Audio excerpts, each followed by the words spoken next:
The first station. Jesus is condemned to death. We adore you, O Christ, and we bless you, because by your holy cross you have redeemed the world. Pilate said to them, "Then what should I do with Jesus, who is called the Messiah?" All of them said, "Let him be crucified." Then he asked, "Why? What evil has he done?" But they shouted all the more, "Let him be crucified."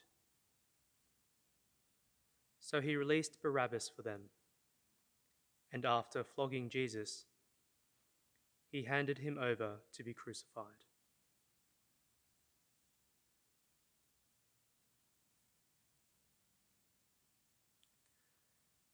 The judge of the world, who will come again to judge us all, stands there, dishonored and defenseless, before the earthly judge.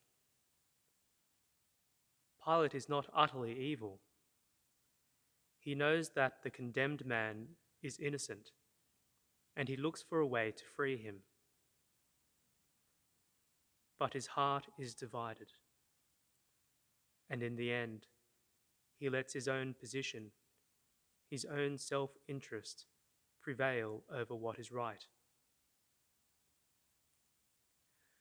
Nor are the men who are shouting and demanding the death of Jesus utterly evil.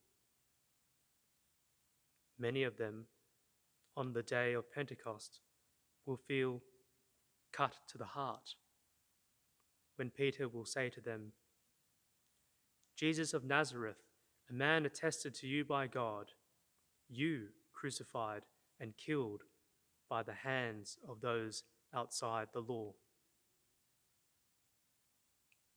But at that moment, they are caught up in the crowd. They are shouting because everyone else is shouting, and they are shouting the same thing that everyone else is shouting. And in this way, justice is trampled underfoot by weakness, cowardice and fear of the ruling mindset. The quiet voice of conscience is drowned out by the cries of the crowd. Evil draws its power from indecision and concern for what other people think.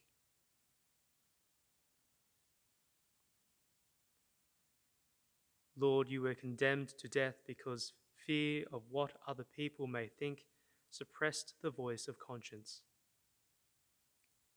So too, throughout history, the innocent have always been maltreated, condemned, and killed.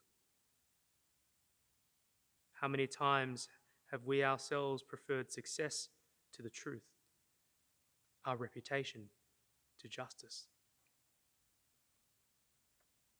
Strengthen the quiet voice of our conscience, your own voice in our lives. Look at me as you looked at Peter after his denial. Let your gaze penetrate our hearts and indicate the direction our lives must take. On the day of Pentecost, you stirred the hearts of those who, on Good Friday, clamored for your death, and you brought them to conversion. In this way, you gave hope to all. Grant us ever new the grace of conversion. Our Father, who art in heaven, hallowed be thy name. Thy kingdom come, thy will be done on earth as it is in heaven.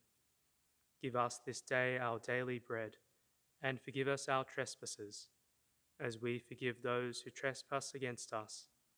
And lead us not into temptation, but deliver us from evil. Amen.